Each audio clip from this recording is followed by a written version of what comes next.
नमस्कार, जय जवाहर साथियों। मैं आरिफ खान और मेरे साथ है अश्विनी शास्त्री।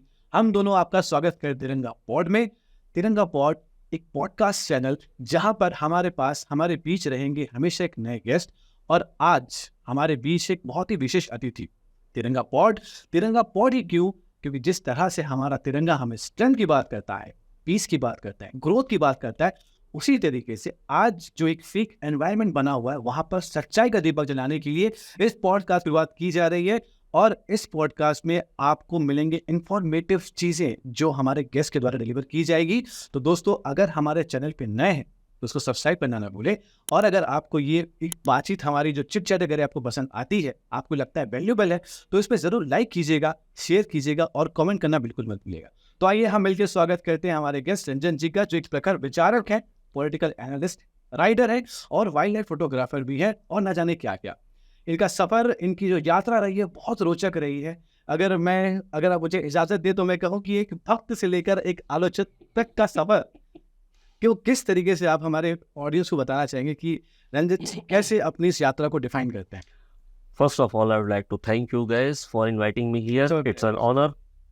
बड़ा मज़ा आ रहा है मुझे यहाँ करके and it's a privilege to be here on our first podcast. और भक्त से लेके विचारक जो आपने इंट्रोडक्शन दिया है, नॉट एग्जैक्टली ए भक्त, बट यस, वो जो दौर था पॉलिटिकल ट्रांजिशन का जो हिंदुस्तान में हम देखें पिछले 10 सालों में, तो उसकी शुरुआत it was more like in activism mode ज़्यादा था उस समय। अन्ना हजारे पिक्चर में आए, Baba Ramdev was there the yoga guru, तो वो सब एक्टिविज्म मोड ज़्यादा था, पूरा हिंदुस्तान उनसे प्रभावित था, मी इंक्लूडेड। तो बस ऐसा कुछ दौर था वो। तो इसका मतलब ये कह सकते हैं कि जिस तरीके से एक दौर था, जब आपने बात कही, हर कोई एक तरफ एक दिशा में जब दौड़ रहा था बिना सोचे समझे, बिना अपना दिमाग का इस्तेमाल करे, तो रंजन जी के साथ ऐसा क्या हुआ कि रंजन जी ने उस रास्ते से मुड़कर 180 डिग्री का शिफ्ट ले लिया? सर, क्या ट्रिगर किया?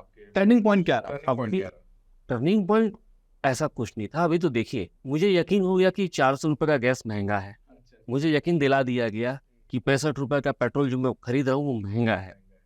मुझे बताया गया कि 2G में समथिंग कुछ हुआ है, 2G स्कैम, तो वो मैंने यकीन कर लिया। और मुझे यकीन हो गया कि आने वाले समय में कुछ जो परिवर्तन होने वाला है, हिंदुस्तान की दशा दिशा बदलने वाली। बट फिर भी एक कुछ खास चीज़ जो यूँ कहे कि जो आपका निर्वाणा बनी कि नहीं यार, ये चीज़ जो हो रही है, जो हर कोई कर रहा है, ठीक नहीं है। तो आपको एहसास कब हुआ कि जो हो रहा है ये गलत? मतलब रियलाइजेशन कब हुआ? एग्जैक्टली, सच्चे मन की बात। एक्चुअली सच्चे मन की बात, तो सच्चे मन की बात अगर हम करें तो वो जो दौर था एक्टिविज्म का दौर था, जैसे मैंने कहा।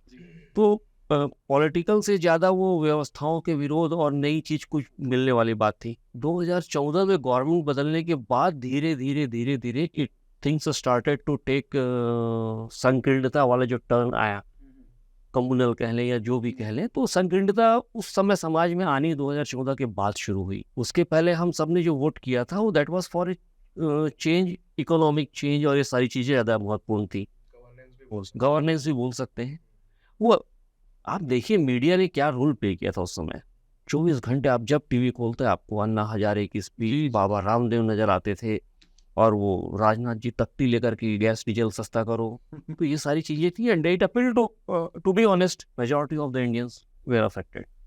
सबको ऐसा लगा, तो I was part of the bandwagon. तो बस आप भी उस दिशा में चले। तो बस वही मैं जानना चाह रहा हूँ सर कि अब वो मैं जो भक्ति मैंने बात कही थी, वापस आपने रास्ता क्यों बदला? कैसे बदला? क्या आपने जाना? कैसे आपकी आंखें खुली? Curiosity killed the cat. जो जिज्ञासा जो होती है ना, ये बड़ी खास चीज़ होती है। तो वो जो दौर था, आपको याद आएगा अगर, तो सोशल मीडिया नया आना, हावी होना शुरू होता जनमानस में, और डाटा सस्ता किया गया था। ये तो आज हम समझ रहे हैं कि वो सब एक सिस्टम का हिस्सा था, ऑलमोस्ट फ्री। तो ये सच एक that was all plan. Data सस्ता कर दिया गया, सोशल मीडिया में नए नए प्लेटफॉर्म्स आ गए, और उसके जरिए आपको जानकारियों की बॉम्बार्डिंग धूम-धाम किया गया। कांग्रेस ऐसी थी, कांग्रेस वैसी थी, नेहरू जी के बारे में, दुनिया भर के बारे में, और they created their own gods. तो ये सारी चीज़ें थी। तो उन सब दौर में कुछ तस्वीरें भी वायरल करते थे लोग पुराने बड़े नेताओं के बारे में। I came across one such photograph, मुझे लगा ये तो तस्वीर फेक है। समझ में आ रही थी, भाई महात्मा गांधी को आप ऐसी तस्वीर बना के दे रहे हो, पंडित नेहरू की ऐसी तस्वीर बना के आप दे रहे हैं, और अंधभक्त तो नहीं थे, हम भक्त बस थे। तो हमें रियलाइज हुआ कि ये चीज़ें तो गलत है। और फिर क्यूरियोसिटी वाली जो बात आई, सोचने पर मजबूर हुए कि why are this people resorting to this fake propaganda, ये सब चीज़ों का इस्तेमाल वो क्यों कर रहे हैं। तो देन आई स्टार्टेड रीडिंग कि भाई क्या बात है। उनकी और जो आइडियोलॉजीज थी कि Pandit Nehru was the favourite target. तो आपने मतलब सच जानने के लिए या फिर आपकी जो क्यूरियोसिटी थी जी। उसको आपने फुलफिल करने के लिए आपने जी। बुक्स को रीड करा, यानी शुरू से हैबिट रही है। कांग्रेस को पढ़ना शुरू किया। कांग्रेस की पढ़ाई आपने की मतलब ऐतिहासिक तौर से? No, I started reading Bharat. मैंने भारत को पढ़ना शुरू किया, नॉट नेसेसरली कांग्रेस। क्योंकि एक जिज्ञासा शुरू से रहती थी, पढ़ने लिखने का शौक शुरू से रहता, और हमने पढ़ना भारत को शुरू किया। और पढ़ना शुरू किया, व्हाट्सएप यूनिवर्सिटी से नहीं पढ़ना शुरू किया, एक्चुअल किताबों में पढ़ना शुरू किया। देखें आप लकी थे, आपके जनरेशन में किताबें ही सोर्स होती थी। आदतें वही पुरानी पड़ी हुई थी। मतलब सवाल जब आया तो जवाब जो है किताबों से मिलेगा। किताबों से मिला, क्योंकि एडिटिंग की गुंजाइश उनमें नहीं होती है। आपने सर कुछ देर पहले ना एक शब्द संकीर्णता का शब्द इस्तेमाल किया था। जी, मतलब मैंने तो डेफिनेशन देखी है, लेकिन उसको आप कैसे उसको भी फिट कर पाएंगे इस मॉडर्न वर्ल्ड पे या मॉडर्न इंडिया के अंदर? सर उसको डिफाइन भी एक बार करें। संकीर्णता, आज के कंटेक्स्ट में संकीर्णता जो हम हिंदुस्तान में देख रहे हैं, उसका मतलब ये है कि सिर्फ मैं ही बेहतर हूँ, आप बेहतर नहीं है, या सिर्फ मुझे ही ये अधिकार है, आपको ये अधिकार नहीं। सुपीरियरिटी। नो, संकीर्णता, सुपीरियरिटी से डिफरेंट थिंग। संकीर्ण सोच का मतलब ये है कि जगह सिर्फ अपने लिए रखना, अच्छा, मतलब किसी और का स्कोप ही नहीं। स्कोप नहीं होना चाहिए। तो ये जो शब्द संकीर्णता की आप बात करते हैं, क्योंकि मॉडर्न वर्ल्ड की अगर बात करें तो आप ऐसा तो सोच सकते नहीं है जी, तो वो आप अगर इसको उसकी बीज की बात करें, मतलब इसका बीज कब बोया गया होगा, ये कब शुरुआत की गई इसकी? क्योंकि शुरुआत में तो था नहीं, मैंने जहाँ तक स्टडी मैंने करी हुई है कि संकीर्णता भारत में तो कभी नहीं रही है, लेकिन आज मौजूद है। बीज बोया गया। संकीर्णता रही है, शुरू से रही है समाज में, बट पंडित नेहरू और महात्मा गांधी जैसे हमारे नेताओं ने इसको एलिमिनेट कर दिया था। संकीर्णता हमारे समाज से लगभग जा चुकी थी। 2014 के बाद ऐसी कोशिशें हुई हैं कि वो संकीर्णता दोबारा, कम्युनल संकीर्णता जो हम कह सकते हैं, सांप्रदायिक संकीर्णता हमें दोबारा दिखाई दे रही है हमारे समाज में। सर तो इसका मतलब आप ओरिजिन कहाँ समझते हैं? मतलब ये जो बाटो वाली जो राजनीति, इसकी ओरिजिन कहाँ से आई? बाट मतलब ये जो आज जो हिंदू मुस्लिम जो चल रहा है, आप हैरान होंगे अगर मैं आपको कहूँ तो इसकी रूट कॉज छिपी हुई है 1857 में।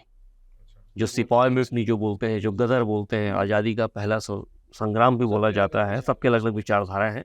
तो यू नो व्हाट, वो जो हमारा दौर था लड़ाई का, जो पहली हमने युद्ध लड़ी थी, उसमें हिंदू सैनिक, मुसलमान सैनिक अपने रिलीजन को न भूल करके पूरी ताकत से अंग्रेजों के खिलाफ लड़े थे। और उस लड़ाई से अंग्रेजों को बहुत भय की अनुभूति हुई थी। उन्होंने महसूस किया कि ये सैनिक अगर अपनी में आ गए तो क्या कर सकते हैं। There was a certain lord Elphinstone, Mumbai के गवर्नर थे उस समय।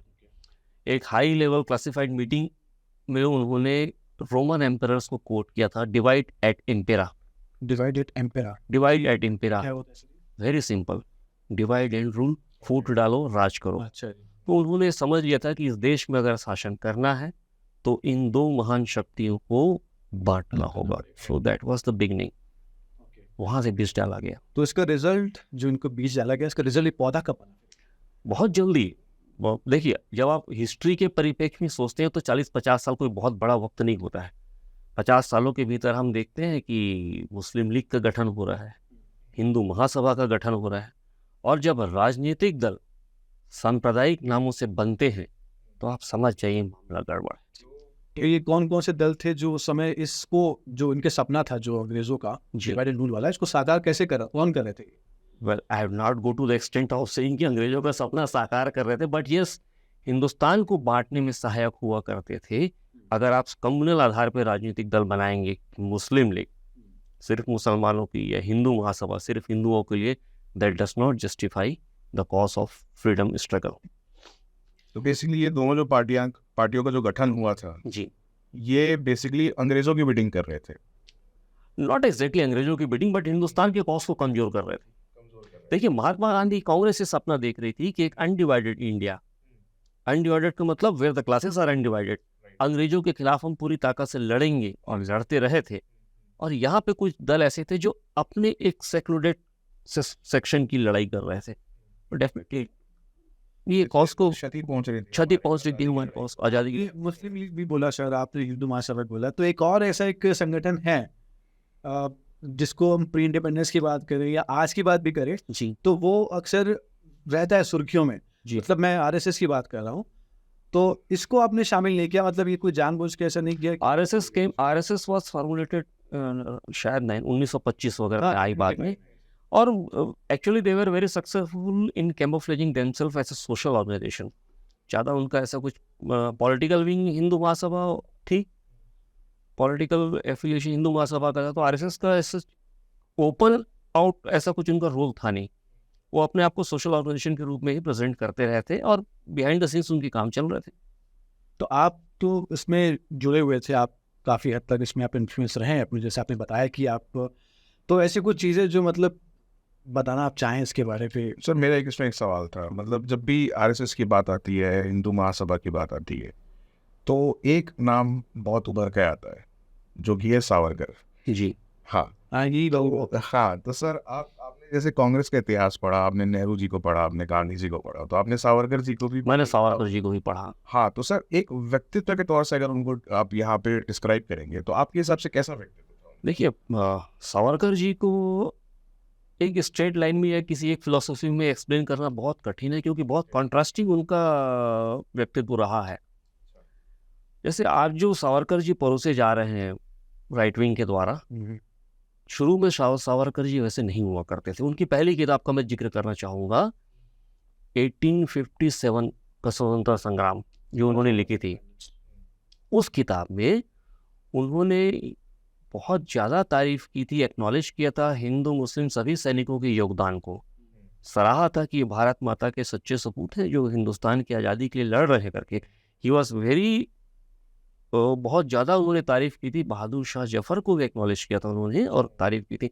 In fact he went to the extent of quoting mister Bahadur Shah Zafar to end that book.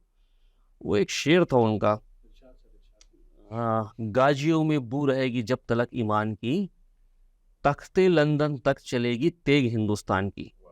अब आप बताइए कि आज के जो जनरेशन को जो सावरकर परोसे जा रहे हैं, क्या वो यकीन करेंगे कि Savarkar quoted Samrat Bahadur Shah Zafar in his book? यकीन नहीं करेगी सर, यकीन बिल्कुल भी नहीं नहीं करेगी, क्योंकि इनका जो इन्फ्लुएंस होने का जो एक जरिया है वो सोशल मीडिया ही है। जी हाँ, ये किताबें नहीं उठा सकते शायद, हाँ। इसलिए ऐसा हो सकता है, जी हाँ। ऐसा लगता है। सर तो इसमें मैं एक एडिशनल एक क्वेश्चन पूछूंगा सर, वो जो परोसा जा रहा है वो भी तो उनके एक व्यक्तित्व का एक पार्ट है भी कि नहीं, कि मतलब और अगर वो व्यक्तित्व का पार्ट है तो वो चेंज सर कैसे आया, बदलाव कैसे आया उनकी विचारधारा पे? A radical change in his philosophy मैंने सबको सामने स्पष्ट है ये। और मुझे ऐसा लगता है कि अंडमान के बाद उनके व्यक्तित्व में बहुत ज़्यादा हाँ, अंडमान के बाद उनके व्यक्तित्व में बहुत ज़्यादा परिवर्तन आया। वो जो जेल से बाहर आने के बाद ये वो क्रांतिकारी नहीं थे जो जेल जाने के पहले हुआ करते थे। किताबों में सर हमने जैसे पढ़ा हुआ है कि बहुत से ऐसे मतलब हमारे लीडर्स रहे हैं, क्रांतिकारी भी रहे हैं, जी हाँ, ये सब जेल तो गए हुए, जी हाँ। लेकिन जब जेल से बाहर निकल कर आया तो इनमें जो एग्रेशन था ना वो और ही बढ़ गया था। मतलब ये लक्ष्य पाके रहना है जो मांग सोच के रखा हुआ है, तो इनमें मतलब मैं जस्ट पूछा कि इसे चेंज क्यों आया? वो उनके अंदर कभी मतलब टूटे नहीं। हाँ, वो टूटे नहीं। देखिए आपके सामने कितने एग्जाम्पल्स हैं। महात्मा गांधी, पंडित जवाहरलाल नेहरू, सरदार वल्लभ भाई पटेल, सुभाष चंद्र बोस, भगत सिंह जी, ऐसे एग्जाम्पल्स हैं। और इन सब में कॉमन चीज एक थी कि they were all fighting against the Britishers. और जेल जाने, जेल की यातनाओं को भोगने, जेल से आने के बाद भी किसी ने भी अपना स्टैंड नहीं बदला। वो अपनी उसी लड़ाई में आगे रहे। उनके मूल मंत्र एक ही था, united we stand and we have to fight against the Britishers. तो वो लाइन किसी की नहीं बदली। तो ये कहना कहाँ तक ठीक रहेगा कि जब जेल से सावरकर निकले जी, तो उन्होंने एक हिंदूवादी सोच का तो जी हाँ, को अपनाया ही जी अपनाया, हाँ। प्लस उसके साथ साथ ये भी बोल सकते हैं कि स्वतंत्रता के लिए जो हमारी लड़ाई चल रही थी वो हिंदूवादी सोच की वजह से उसको भी नुकसान पहुंचा। बेहद बहुत ज़्यादा नुकसान पहुंचा। एटलीस्ट एफर्ट्स तो वही थे। क्योंकि देखिए, जब आप समाज को दो अलग अलग भागों में बांटेंगे तो समाज ऐसे होल, नेशन ऐसे होल कमज़ोर तो हो गई होगा। और इनकी सोच में रेडिकल शिफ्ट आया था और वो हिंदू बादशाही, हिंदूवादी और वुमेन ऑल दिस थिंग्स की बातें कर रहे थे। तो definitely it was harmful for Indian cause of independence. Sir तो अगर हम काले पानी की सजा की बात करेंगे और उसके बाद सावरकर की बात करेंगे तो सर ये ऐसा कौन सा कैरेक्टरिस्टिक ट्रेट था जो उसकी हिंदूवादी सोच को डिफाइन करता था? आपने बहुत पढ़ा है उसके बारे में, तो आपके पास कुछ देखिए, मुझे जो समझ में आता है, जो चीज़ें मुझे नज़र में आती है उनकी, एक तो द्विराष्ट्र सिद्धांत को एक्सेप्ट करना उन्होंने शुरू कर दिया था। जो मुस्लिम लीग का स्टैंड था वही स्टैंड इनका भी था।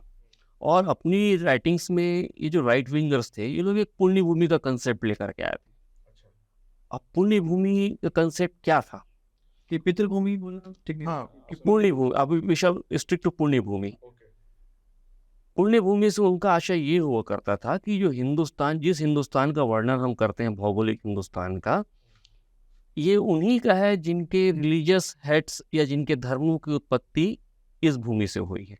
सिर्फ उन्हीं का हिंदुस्तान है। सच ए रिडिकुलस थॉट। अब ये पुण्य भूमि, इस हिसाब से अगर हम पुण्य भूमि को मानेंगे तो भगवान बुद्ध कहाँ हुए थे? बुद्धिज्म का उदय कहाँ हुआ था? क्या चीन, जापान, कोरिया सारे बौद्धिस्ट को लेकर के पूरी दुनिया के बौद्ध को यहाँ हम एक्सेप्ट करेंगे अपनी इस छोटे से देश में? Already that defies the concept. मतलब ये पुण्य भूमि का concept was major defeating thing. और ये पब्लिक को, लेकिन बहुत अपील किया ये बात। उनके भक्तों की संख्या था थी, सोचना किसी ने नहीं है।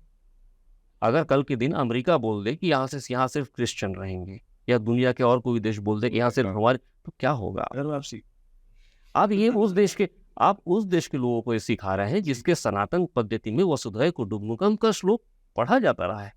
वसुधैव कुटुम्बकम हमारा मुख्य मूल मंत्र रहा है। वहां आप पुण्य भूमि का कंसेप्ट लेकर के आ रहे हैं। So that was something not done. तो ये भी सर जैसे अक्सर सुनने को मिलता है कि that RSS is all inclusive, तो आप उसमें क्या कहेंगे? आपकी ऐसी सब कुछ कह रही है। एक एग्जांपल कोट करूंगा मैं जी। महात्मा गांधी से नफरत की बहुत बड़ी वजह इनकी, महात्मा गांधी की समतावादी सोच थी। आज बहुत से लोग कहते हैं कि महात्मा गांधी के ऊपर आक्रमण इसलिए हुआ था कि उन्होंने पाकिस्तान का बंटवारा and all this things, rubbish बातें फैलाई जाती है।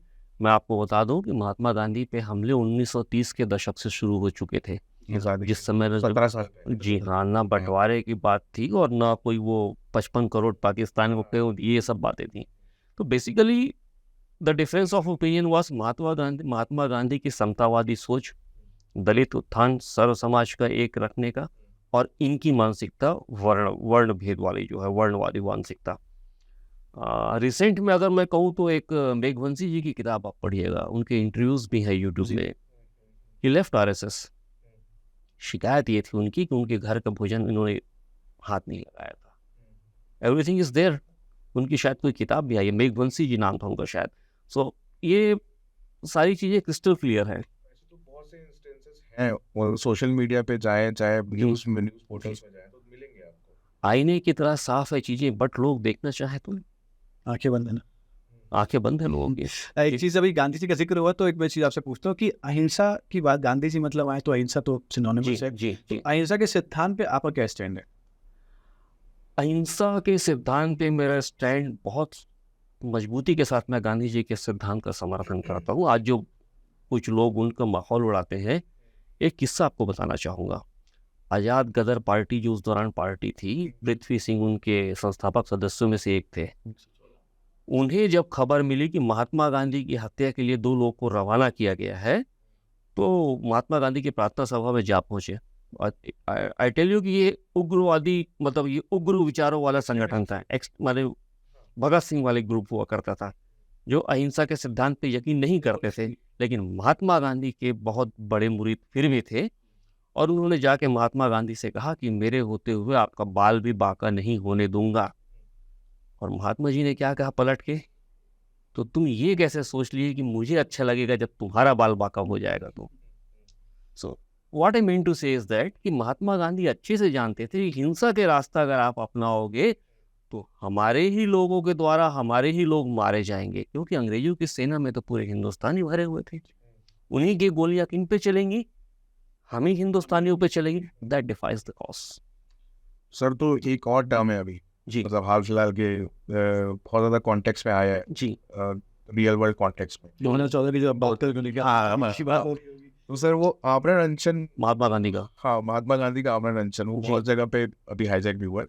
मैं आपसे ये कहना पूछना चाहूँगा कि अगर आप हिस्टोरिकल पर्सपेक्टिव से बात करेंगे, आपने बहुत पढ़ाई की उस बारे में, तो उसमें आपने इस स्टांस को कहाँ तक मतलब कारगर पाया है? जो ये आमरण अनशन का जो था, what you mean to ask is that कि महात्मा गांधी ने अनशन का सहारा क्यों लिया, ऐसा हाँ, कुछ और ऐसा? वो सहारा क्यों लिया और वो कितना हद तक कारगर था?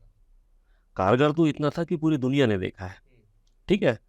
अब रहा सवाल है कि why Mahatma Gandhi resorted to आमरण अनशन। बहुत दुख भरी कहानी है, आप सुनिए। हिंदुस्तान एक ऐसा मुल्क था जिसके लोगों को अंग्रेजों ने 200 साल में पूरा चूस के गरीब कर दिया था। भूख से पीड़ित जनता थी। हिंदुस्तान की जो आवाम थी सबसे ज़्यादा डरती थी भूख से। बहुत मौतें हुई। तो उस भूख को महात्मा गांधी ने हथियार बनाया कि अगर तुम मेरी बात नहीं मानोगे तो मैं खाना बंद कर दूंगा। तो उस भूख का जो एहसास, भूख की जो पीड़ा होती है, जनता को मालूम थी, वो रिलेट कर पाया। वो रिलेट कर पाए। ये मतलब आप महात्मा गांधी जी की थॉट प्रोसेस देखिए। ठीक है सर, तो हम वापस टॉपिक में पहुंच जाते जी। हैं, जिसमें मतलब जहाँ पे अपन बात कर रहे थे जी कि जैसे वो इंक्लूसिव नहीं है, जैसे आपने बताया उसके हिसाब से, जैसे जी। आपका जो नज़रिया रहा है, तो आपके हिसाब से अगर हम देखें, आपको क्या लगता है इस तरीके से कि जो उस वक्त का दौर था, तो अगर ये सब इंक्लूसिव नहीं है तो फिर वो इंक्लूसिव कौन सा एक दल होगा, तो आपके कौन हिसाब से इंक्लूसिव होगा? भारत अगर बोला है तो भारत को वहाँ कौन रिप्रेजेंट कर रहा है? कांग्रेस, डेफिनेटली कांग्रेस। सर कुछ इंस्टेंसेस ऐसे मतलब शेयर करेंगे? इंस्टेंसेस मतलब पूरा इतिहास भरा भरा पड़ा है। कांग्रेस की लड़ाई जो थी हमेशा ऑल इंक्लूसिव रही है। अब ये देखिए कि मुस्लिम लीग किसके खिलाफ चुनाव लड़ती थी? हिंदू महासभा किसके खिलाफ चुनाव लड़ती थी? कांग्रेस के खिलाफ। कांग्रेस किससे लड़ रहे थे? अंग्रेजों से। पूर्ण स्वराज की मांग कौन कर रहा था?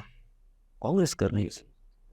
और आप देखिएगा, मांग पाकिस्तान की हुई थी, अलग हिंदुस्तान जैसी कोई मांग नहीं हुई थी। मांग सेपरेट पाकिस्तान की मांग हुई थी। और मांग करने वाले कौन लोग थे? मुस्लिम लीग वाले। और जब वो मुस्लिम लीग वाले अपनी सभाओं में ये पास करते थे रेजोल्यूशन, तो उस समय उनके साथ में कौन बैठे रहती थी? हिंदू महासभा। सर मतलब तो Muslim League definitely the facts are all there. ये कोalition में सरकार चलाते थे दोनों। अच्छा तो आप अच्छा, मतलब अपने विचारधारा की जो विरोध में भी है उसके साथ सरकार चलाना नया नहीं है इनके लिए। इनकी लड़ाई आपस में नहीं थी, इनकी लड़ाई कांग्रेस से थी। तो कांग्रेस की लड़ाई अंग्रेजों से थी। देयर आर इंस्टेंसेस, ये डॉक्यूमेंटेड है कि 1900 वो भारत छोड़ो आंदोलन के समय भी इन्होंने कोई बहुत साथ नहीं दिया था कांग्रेस का। तो ये इंक्लूसिव बने रहने के लिए कोई गाइडिंग फैक्टर तो होगा कांग्रेस के पीछे में, मतलब हाँ। क्या एक ऐसा फैक्टर था जो इसको इंक्लूसिव बना के रखा था कि उनको लड़ना अंग्रेजों से भी था और इनके साथ भी कहीं ना कहीं पे आपको दो चार होना पड़ रहा था? क्योंकि बेसिकली हम पूछने जा रहे हैं spirit of Congress. Spirit of Congress है spirit of Sanatan, spirit of India. Bharat की जो वसुधैव कुटुंबकम की जो भावना है। आप देखिए कांग्रेस की विचारधारा क्या थी। मैं विष्णु पुराण को कोट करना चाहूंगा यहाँ पर। उत्तरम यत् समुद्रस्य हिमाद्रस्य दक्षिणम वर्ष तत् भारतम संतति तत् भारती। इसका मतलब क्या है कि समुद्र के उत्तर में और हिमालय के दक्षिण में जो भूमि है वो भारत भूमि कहलाती है। और वहाँ के निवासी हैं भारतीय। क्या बौद्ध कहलाएंगे, क्या हिंदू कहलाएंगे, क्या जैन कहलाएंगे, क्या शाक्त कहलाएंगे? नहीं, सिर्फ भारतीय। तो ये वैदिक स्क्रिप्चर में जब लिखा हुआ है, irrespective of your religious belief, you are all भारतीय, तो आप कैसे पुण्य भूमि या दूसरी दुनिया भर की कंसेप्ट ला सकते हैं? तो कांग्रेस इसी परंपरा पे बिलीव करती है। तो इंक्लूसिवनेस और उसके पीछे का ये जो गाइडिंग फैक्टर है, कोई एग्जैक्टली मतलब कोई बांधी हुई जो डोर है जो एक मजबूती से पकड़ा हुआ चीज कुछ पीछे ऐसे, वो यही है, वो यही है। भैया ये आज़ादी के वक्त पे जब स्वतंत्रता संग्राम की हम बात करते हैं जी तो हमारे देश में बहुत से दिग्गज नेता हमको देखने को मिलते हैं। जी हाँ, उनमें से बहुत की तो बात नहीं करूंगा, लेकिन अगर मैं आज के दौर पे चलता हूँ जी हाँ, तो एक विशेष विचारधारा है जो ना एक पर्टिकुलर हमारे नेता रहे हुए हैं देश के, तो उनको टारगेट करती है। पंडित नेहरू की बात कर रहे हैं आप। ये जो राइट विंगर्स हैं, देखिए नेहरू की आलोचना करना उनका प्रमुख शगल रहा है। क्या कहते हैं वो, किसी शेर कविता में कहा गया है कि कोहनी में झुके हुए लोग, टुकड़ों में बिके हुए लोग, करते हैं बरगद की बातें गमलों में उगे हुए लोग। Sir golden words are not repeated, but इसको रिपीट कीजिए एक बस ऑडियंस करते हैं बरगद की बातें गमलों में उगे हुए लोग। तब नेहरू जी की जो शख्सियत है, आलोचना तो बहुत दूर की बात है, उनका नाम भी लेने से पहले इन्हें कुछ सोचना चाहिए। Nehru ji was the single guiding factor. आप उनका, नेहरू जी का डेमोक्रेसी के प्रति आग्रह देखिए। जब हिंदुस्तान में सरकार बन रही थी 1947 के दौर में, आप उनके सरकार में किन को पाते हैं? एक तरफ श्यामा प्रसाद मुखर्जी उनकी सरकार में, हिंदू महासभा के, एक तरफ बाबा साहब भीमराव अंबेडकर उनकी सरकार में, वो भी कांग्रेस में नहीं थे। मगर पंडित नेहरू का मानना था कि ये कांग्रेस की सरकार नहीं है, ये हिंदुस्तान की सरकार है। तो सच was the aura of that man. उनके लिए कोई कंपल्सन नहीं था, पर फिर भी उन्होंने बोला कि हर विचारधारा के लोग मेरे कैबिनेट में होने चाहिए। डेफिनेटली। देखिए, नेहरू जी की कितनी भी बुराई करने का प्रयास वो लोग कर लें, ये वो बरगद का पेड़ है जिसकी टहनियाँ उनसे मुड़ेंगी नहीं। Nehru ji is there to stay. तो वही बात है कि मोड़ना क्यों चाहते हैं, कोशिश क्यों कर रहे हैं, मतलब ये कोशिश क्यों होती है? क्योंकि इनकी विचारधारा, आज जो विचारधारा है, इनके सबसे बड़े रोड़े हैं हिंदुस्तान के निर्माता पंडित जवाहरलाल नेहरू। आप नेहरू जी को स्टडी करेंगे तो उनको आप देखिएगा, हिंदुस्तान आज़ाद हुआ, नेहरू जी का विजन क्या था, क्या इनहेरिट किया था पंडित नेहरू ने? 200 साल की गुलामी से लुटा पिटा एक देश, साक्षरता दर 12%, 15%, 80 से 85% आबादी गरीबी रेखा के नीचे, एवरेज एज वाज अराउंड 30, 27, 28, 30, 32 ऐसे कुछ लिया करते हैं। ये औसत उम्र थी हिंदुस्तानियों की।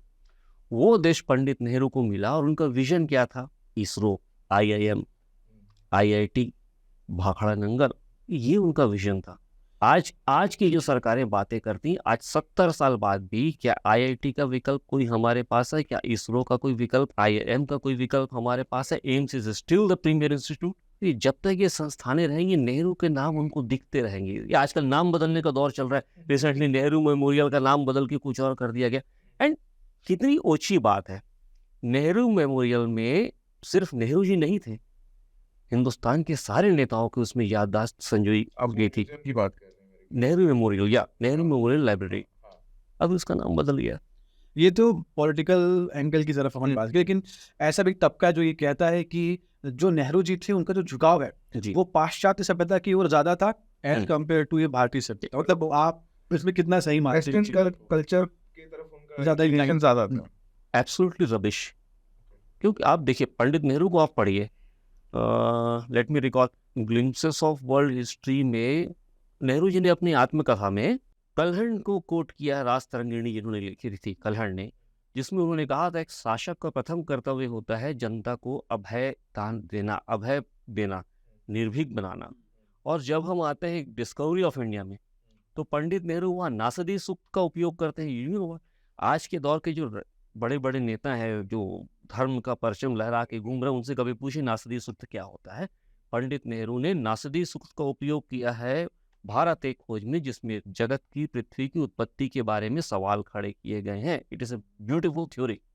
तो उन नेहरू जी को आप बोलेंगे वेस्टर्नाइज्ड है। एक्चुअली नेहरू जी एक मॉडर्न नेता थे, बेस्ट ऑफ बोथ वर्ल्ड्स। वो कहा करते थे कि इंडिया इज ए पैलिम्पसिस्ट विच, एक ऐसा ताम्रपत्र है हिंदुस्तान जिसमें विभिन्न सभ्यताओं ने अपनी छाप छोड़ी है बिना पुरानी सभ्यता को मिटाया। That was the beauty of that man. मतलब modern, he was modern, not west. तो ये difference Ahead of his time. Yes. तो मॉडर्न और वेस्टर्न में फिर आप कैसे उसको एक, जो कि बहुत थिन लाइन डिफरेंस है मेरे ख्याल से इसमें। बहुत अच्छा सवाल आपने पूछा आरिफ। देखिए, modern does not mean being western. Modern का मतलब आप क्या समझते हैं? आधुनिक। आधुनिक का मतलब क्या है? स्टैब्लिश्ड सिद्धांतों से अगर आप सहमत नहीं है तो नए सिद्धांत प्रतिपादित करना। इस लिहाज से गौतम बुद्ध बहुत मॉडर्न थे। उस जमाने में उन्होंने नई थ्योरी लेके आई थी। Kabir was a very modern personality. क्यों? क्योंकि उन्होंने स्टैब्लिश्ड मानदंडों को तोड़ करके एक नई शिक्षा दी थी लोगों को। Guru Nanak was modern. Modern का मतलब वेस्टर्नाइज होना नहीं होता है। ये वर्ड में challenge the system, existing system. Basically इसको मिला दिया जाता है। आज अगर हम बोलते हैं मॉडर्न तो उसको वेस्टर्न समझ लिया जाता है। आज के परिवेश में अगर हम बात करते हैं, लोग ऐसा मतलब जो पहले बातें फैलाई जाती धोखा वैसा ही दिया जा रहा है कि छल वेस्टर्न जैसे rather जैसे आपने बताया ना, बहुत बड़ी डिफरेंस है इसके बीच में, जी हाँ, तो उसको दोनों को इक्वली मान लिया जाता है। People have been made to believe the wrong things. Notions पूरे बदल दिए गए हैं और सोशल मीडिया का प्रताप है। किताबों में सर जैसे आप नेहरू जी की बात चली रही है ना, तो किताबों में जब देखिए जब नेहरू जी का रूल चालू हुआ जी। तो उस वक्त में हम जो इर्द गिर्द घिरे हुए थे, कहीं फासिज्म चल रहा है, कहीं कम्युनिज्म चल रहा है, कहीं पे मोनार्की है और ये तमाम नाजिज्म है। डिक्टेटरशिप है। नाजी ऐसे ही इस दौर में जब इतनी चीज़ें आपको इन्फ्लुएंस कर रही है, कर सकती हैं, तो ऐसे मुश्किल वक्त में भी, ऐसे डिफरेंट टाइम पे भी आप 17 साल तक डेमोक्रेटिक बनने में सफल कैसे कर सकते हैं? मतलब क्या चीज़ें हो सकती है जो उनको 17 साल तक मजबूती से डेमोक्रेटिक बनाए रखती होंगी? मतलब आपकी इसमें क्या? देखिए, ये जो चीज़ आपने कही है, ये नेहरू जी के कैरेक्टर को बहुत खूबसूरती से डिफाइन करने का आपने मुझे अवसर प्रदान किया है। नेहरू जी का दौर आप देखिएगा, उस जमाने में क्या चल रहा था, दुनिया क्या देख रही थी, हिटलर का नाजीवाद, मुसोलिनी का फासिज्म देख रहे थे, स्टालिन का कम्युनिज्म देख रहे थे, और ब्रिटिश मोनार्की वाज देयर, और भी हिंदुस्तान, हमारा अपना हिंदुस्तान सैकड़ों रियासतों में बटा हुआ था। ऐसे हिंदुस्तान को पंडित नेहरू जी ने इनहेरिट किया, और उनके पास क्या विशाल मैंडेट था, उनकी लोकप्रियता कैसी थी, आप जानना चाहिए आप लोग को। हिंदुस्तान तो हिंदुस्तान, पूरी दुनिया में एक बड़े प्रखर वक्ता और लेखक के रूप में उनकी धाक थी, बड़े नेता के रूप में। तो ऐसे में पंडित नेहरू ने चुना प्रजातंत्र का रास्ता, मजबूती के साथ उन्हें, और रास्ता ही नहीं चुना, उन्होंने सुनिश्चित किया उस संविधान के जरिए कि ये देश हमेशा से प्रजातांत्रिक बना रहा है।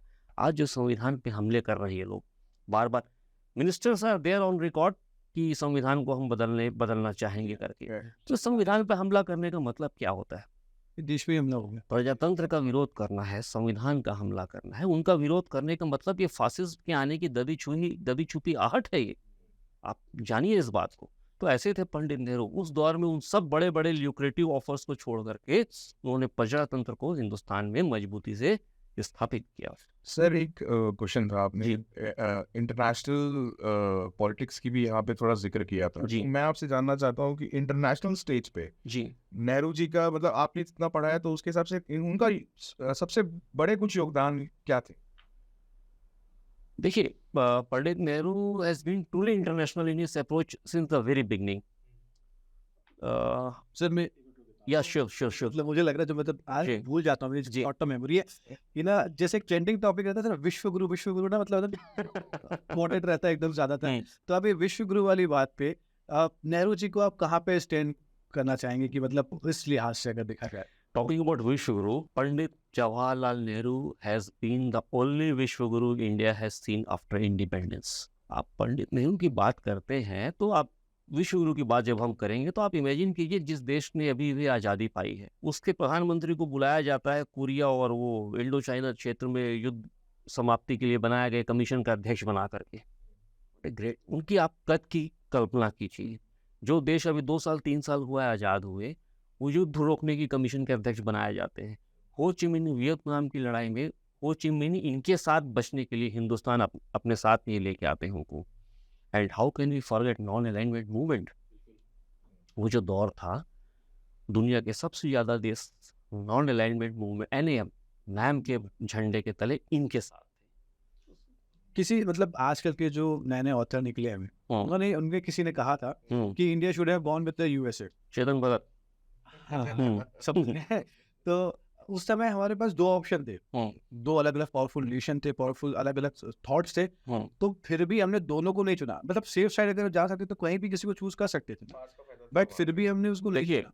That would have been the easiest way out. Pandit Nehru की दूरदृष्टि को आप सोचिए, और उस समय आप कैसे डिसाइड कर सकते थे कि who is going to be the winner in the long run? 50 और 60 के दशक में सोवियत यूनियन ब्लॉक भी उतना ही मजबूत था और वेस्टर्न अमेरिकन ब्लॉक भी उतना ही मजबूत था, और जिनने अमेरिका को उस समय चुन लिया वो हमारे पड़ोस में बैठे, उनका हाल देख लीजिए आप। 25 साल भी एक नहीं रह पाए। पाकिस्तान की बात, फिलीपींस को देख लीजिए, वो अमेरिका के तरफ गए थे, क्या हाल हुआ उनका। और देखिए, ये कहना बड़ा आसान है। आप नेहरू जी क्या कर रहे थे? एक 200 साल की गुलामी से आज़ाद हुए देश के नेता थे, और वहाँ पर उनके सामने थे वारसा पैक्ट वाले देश और एक तरफ थे नाटो, और इन दोनों ही गुटों की अपनी अपनी शर्तें और बाइंडिंग्स थे। Nehru ji would have never loved कि एक बड़ी मुश्किल से आज़ाद कराए हुए देश को दोबारा किसी बंधन में डालना, इसलिए उन्होंने इंडिपेंडेंट रास्ता अपनाया, the best of both worlds. Sir जैसा आपने बताया कि नॉन अलाइंड मूवमेंट में हम किसी के साथ नहीं गए, जी पर सर फिर भी तो रशिया, हम भिलाई में बैठे हैं सर, जी। रशिया ने तो हमारी मदद की है भिलाई स्टील प्लांट की स्थापना करने में। जी हाँ, तो सर कैसे हुआ ये पॉसिबल फिर? ये सवाल में ही तो नेहरू जी की सफलता छुपी हुई है। आप देखिए, नॉन अलाइंड रह करके एक तरफ रूस रशिया से हमें मदद मिल रही है भिलाई स्टील प्लांट की स्थापना में, दूसरी तरफ नाटो ब्लॉक का इंग्लैंड हमारी मदद कर रहा है दुर्गापुर की स्थापना में, और हिंदुस्तान के पढ़े लिखे लोगों को सबसे ज़्यादा रोजगार मिल रहा है अमेरिका में। So the best of both worlds. Exactly. Exactly. हाँ सर भिलाई स्टील प्लांट का जिक्र हुआ है तो सर एक छोटा सा एनेक्डोट था सर, आप इसके पहले आपने मुझसे साथ शेयर किया था सर, मैं चाहूँगा कि आप दर्शकों के साथ भी वो शेयर करें। ओ यस, भिलाई स्टील प्लांट, मेरे एक परिचित भिलाई स्टील प्लांट के बहुत बड़े रिटायर्ड अधिकारी से एक दिन मेरी एक चर्चा चल रही थी। मैं उनसे कहा कि सर जो वो दौर था स्थापना के प्लांट का, उसका कुछ अनुभव शेयर कीजिए। तो उन्होंने बताया था उस दौर के बारे में कि उस ज़माने में लोग डरते थे, छोटी जगह थी, छोटा सा गांव था, ज्वाइन करने से डरते थे प्लांट में नौकरी के लिए। गांव-गांव घूम के रिक्शों में मुनादियाँ की जाती थी कि आओ और भिलाई स्टील प्लांट में ज्वाइन करो, नौकरी करो करके। तो फिर धीरे धीरे काफ़ी लोग भिलाई स्टील प्लांट में नौकरी करने लगे। तो ऐसे दौर में एक अधिकारी ने कहा था कि अब बस हो गया, हमें अब भर्ती बंद करनी चाहिए, अदरवाइज इसके मुनाफे में फर्क। अफेक्ट पड़ेगा। तो उस समय जो भिलाई स्टील प्लांट के इंचार्ज थे, रशियन अधिकारी थे, उन्होंने कहा कि you don't have to worry about the profitability. हाँ, ये प्लांट की स्थापना हुई है लोगों को रोजगार देने के लिए, रोजगार मुख्य लक्ष्य है, प्रॉफिटेबिलिटी हम देख लेंगे। सो दैट वाज द, ये सोच थी पंडित नेहरू की। आज़ाद हिंदुस्तान में उन्होंने लोगों को रोजगार देने के लिए ऐसे बड़े बड़े बड़े संयंत्र स्थापित किए। That was it. इससे एक आध दो लेसन तो मेरे ख्याल से अभी जो गवर्नमेंट इस दौरान रूल कर रही है उसको समझना चाहिए, मतलब कि वेलफेयर के लिए मेन जो गवर्नमेंट का फंक्शन रहता है, it should be for the people. वो शायद बड़े उद्योगपतियों को भी अपनी जनता में शामिल करते हैं, इसलिए उनके वेलफेयर की सोचते हैं। It is as simple as that. Pandit Nehru के बारे में हम बात करते हैं तो उनके, देखिए एक किस्सा और याद आता है। तो तुर्की जा रहे थे एक बार पंडित नेहरू, टर्क। तो मौलाना आज़ाद जी ने उनको एक कुरान की प्रीति दी कि तुर्की के प्रेसिडेंट को आप ये कुरान भेंट कीजिएगा हमारी तरफ से करके, इंडिया की तरफ से। And you know what Pandit Nehru did? He refused. As a head of a secular state, I cannot endorse any single religion, being a representative of India. तब इस लेवल की उनकी सोच थी। व्यक्तिगत जीवन उनका जो भी था आईने की तरह साफ था। मतलब he never compromised for anybody. He never compromised with his principle. Come what may. जो भैया आप इतना राइड वगैरह करते रहते हैं तो छत्तीसगढ़ की हर जगह पे आप घूमे होंगे, जी। तो 20 साल पहले के छत्तीसगढ़ और अभी के छत्तीसगढ़ में आप क्या फ़र्क देखते हैं और क्यों आपको फ़र्क लग रहा होगा? जो छत्तीसगढ़ का सपना हमें दिखाया गया था, छत्तीसगढ़ हमें आज दिख रहा है। लेट मी टेल यू, जब 20-23 साल पहले छत्तीसगढ़ का गठन हुआ था तो हम लोग सब युवा थे, तो बातें क्या चलती थी कि हमारा छत्तीसगढ़ जो अलग बन रहा है वो इतना समृद्ध स्टेट बनने वाला है कि यहाँ लोगों को ये सुविधा मिलेगी, वो सुविधा नहीं मिलेगी, कर नहीं लगेंगी, दुनिया भर की बातें होती थी। और अनफॉर्चुनेटली पिछली सरकारों ने ऐसा कुछ भी नहीं किया था कि हमें वो सब हमारे सपने सच होते। मगर आज जब मैं छत्तीसगढ़ में घूमता हूँ, एक रैंडम ट्रैवलर की तरह भी अगर गाँव में जा कर के मैं बात करता हूँ लोगों से, तो लोगों को फीडबैक दिखता है। जैसे आप इंटीरियर से इंटीरियर जगह में भी जाएंगे तो आपको गवर्नमेंट की स्वास्थ्य सुविधाएं आपको दिखाई देंगी, एजुकेशनल फैसिलिटीज़ आपको दिखाई देंगी। और कभी कभी जैसे इंटरव्यू हम देखते रहते हैं भूपेश जी का, बच्चे उठ करके रैंडम सवाल करते हैं कि सर हमें स्कूल चाहिए, तो he immediately provides them with everything. बुजुर्ग लोग बोलते हैं स्वास्थ्य सुविधा चाहिए तो उन्हें वो मिलता है, बच्चों को स्कूल मिलता है। और जो गवर्नमेंट की योजनाएँ हैं उनके बारे में तो कुछ बोलने की मुझे ज़रूरत नहीं है। मैं इस हद तक के कह सकता हूँ कि रामराज की परिकल्पना जो किसी ने जब भी की होगी तो आपको आज छत्तीसगढ़ के गाँव में जाइए, आपको दिखाई देगा वो। सर मैं एक बस सवाल पूछना चाहता हूँ, पूरी दुनिया में कहीं पे भी खेती किसानी फायदे का सौदा नहीं होता जी। तो यहाँ पे जब आप किसानों से मिलते हैं गांव में जाके, तो आपको क्या प्रतिक्रिया मिली? भूपेश बघेल जी ने ये साबित किया है कि शासन की अपार शक्ति क्या होती है। When A government is inclined towards welfare, आप क्या कर सकते हैं, गवर्नमेंट क्या कर सकती है, अपरिमित संभावनाएं होती है शासन की, वो हमको छत्तीसगढ़ में दिखाई देती है। किसान खुश हैं, वनवासी खुश हैं। टू बी एग्जैक्ट 6 या 7 किस्म के वनोपज की खरीदी हुआ करती थी छत्तीसगढ़ में, आज 65 प्रकार के वनोपज खरीदे जा रहे हैं। ये कोई भी गवर्नमेंट ऐसा क्यों करती है? जब उनके दिल में सिर्फ और सिर्फ लोगों की कल्याण की भावना हो। मतलब अगर नीयत साफ हो तो आपके पास कोई लिमिटेशन नहीं। कोई लिमिटेशन नहीं है। Exactly, it all comes down to नियत। आपकी नियत अगर अच्छी है, जन कल्याण की है, तो कोई सीमा नहीं है। You can go to any extent. ये जो चीज़ें हम जिक्र कर रहे हैं, जो बातें हम कर रहे हैं, this are there for everybody to see. मैं तो सबको कहता हूँ, आइए छत्तीसगढ़ में घूमिए। आप सबको इनवाइट करूँगा, छत्तीसगढ़ आइए, घूमिए। ये एक जो ट्रेंड में चलता है कि बहुत सारे मॉडल्स की बात होती है, ऐसा मॉडल, वैसा मॉडल, गुजरात मॉडल। तो ये जो छत्तीसगढ़ की आप बात कर रहे हैं, इसकी जो डेवलपमेंट की बात कर रहे हैं, तो ये भी कोई मॉडल से अगर आप रिलेट करना चाहें तो क्या मॉडल कहेंगे इसे आप? Definitely not Gujarat model. ये कांग्रेस का मॉडल है। कांग्रेस का एक ही मॉडल रहा है, Gandhian model of development, Gandhian model of governance. देखिए, पंडित नेहरू से भी एक बार I can recall, R.K. Karanjia ji उनका इंटरव्यू ले रहे थे और नेहरू मॉडल के बारे में उन्होंने सवाल किया। And Pandit Nehru very categorically stated कि हिंदुस्तान में सिर्फ एक मॉडल है, विकास का, गांधी मॉडल, ग्राम स्वराज। और उसी मॉडल पे हिंदुस्तान चलते आ रहा है। कांग्रेस की सरकारें उसी मॉडल पे काम करते आई हैं और आज हमारे छत्तीसगढ़ में भी वही मॉडल है और सक्सेसफुल है। That's it. तो आई थिंक जो समय हमें इजाज़त नहीं दे रहा आगे बढ़ने की, कि एक लिमिटेशन होती है सर पॉडकास्ट की भी और एक चीज़ों की कि हम उससे बात कर सकें। तो एक बहुत ही उम्दा एक ब्रेनस्टॉर्मिंग सेशन रहा है, मतलब बहुत कुछ जानने को, बहुत कुछ सीखने को मिला है आपसे।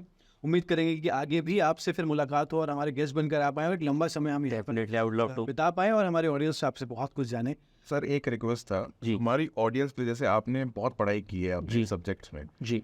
तो सर एक ऑडियंस के लिए सर कुछ 2-4 किताबें सर बता दें जो वो पढ़ सके, अपने खुद स्वयं के लिए अध्ययन कर सके। हाँ, अपनी क्यूरियोसिटी जैसे उसे पूरी हाँ। फुलफिल की थी वो पूरी। Here I am going to be biased. मैं कहने वाला हूँ कि पंडित नेहरू को पढ़िए, महात्मा गांधी को पढ़िए और एक आध उस साइड से भी बिल्कुल उधर भी पढ़िए। भाई, जब तक आप पढ़ेंगे नहीं, आप जानेंगे कैसे? जैसे मैंने 1850 से सावरकर जी की बुक का जिक्र किया था, first war of independence. I request everyone to go and read. Savarkar ji की किताब पढ़िए, पंडित नेहरू की डिस्कवरी ऑफ इंडिया पढ़िए, महात्मा गांधी की संपूर्ण वाङ्मय पढ़िए अगर आप सामर्थ्य है पढ़ने की तो। और करंट लेखकों में आई वुड रिकमेंड भारत माता कौन है बाई पुरुषोत्तम अग्रवाल जी हैं। और एक बहुत इंपॉर्टेंट बात छूट गई, we were talking about my transformation, right. तो the single most influencing factor was Piyush Babele. इनकी बहुत सुंदर आई है किताब, नेहरू मिथक और सत्य। I would recommend every one of you to go through it. उन्होंने इतने खूबसूरती के साथ सारी भ्रांतियों का निवारण उस किताब में किया है। वो ललन टॉप में उनका इंटरव्यू भी है पीयूष बबेले जी का। I request all of you to go through it, this are it. ठीक है सर। तो ये सर जितनी भी बुक्स, क्योंकि जो भी बातें कही गई है उसका साक्ष्य भी हमारे पास है, सर ने बताया। तो ये सभी किताबों के जो लिंक्स होंगे वो आपको डिस्क्रिप्शन में मिल जाएंगे और साथ में जो सर ने इंटरव्यू का जिक्र किया है उसका भी लिंक आपको यहाँ पर डिस्क्रिप्शन में मिल जाएगा। अब आपकी जिम्मेदारी ये है कि आप सबसे पहले कमेंट पर ये बताएंगे कि ये पॉडकास्ट कैसा लगा, क्योंकि हमारा पहला पॉडकास्ट है, दिल के बहुत करीब है। तो हम जानना जरूर चाहेंगे कि आपकी क्या राय है और आगे चलकर आप किसको यहाँ पर किस सीट पर देखना चाहते हैं, ये जरूर कमेंट सेक्शन में बताइएगा। और लाइक जरूर कीजिएगा, शेयर जरूर कीजिएगा, सब्सक्राइब जरूर कीजिएगा। तो आज के पॉडकास्ट टॉपिक्स भी आप बता सकते हैं, कृष्ण जी कह रहे हैं तो उसकी उनकी बात को भी आप माने और कमेंट में टॉपिक भी जरूर बताइएगा, ताकि हम आने वाले समय पे आपकी जो डिमांड होगी उसको फुलफिल करेंगे हमारे द तिरंगा पॉड पे। तो आज के लिए बस इतना ही। बहुत बहुत शुक्रिया, बहुत बहुत धन्यवाद आपका जी। Thank you very much. Nice meeting you sir, It was thank you my so pleasure. Much और बहुत बहुत धन्यवाद आप सभी का।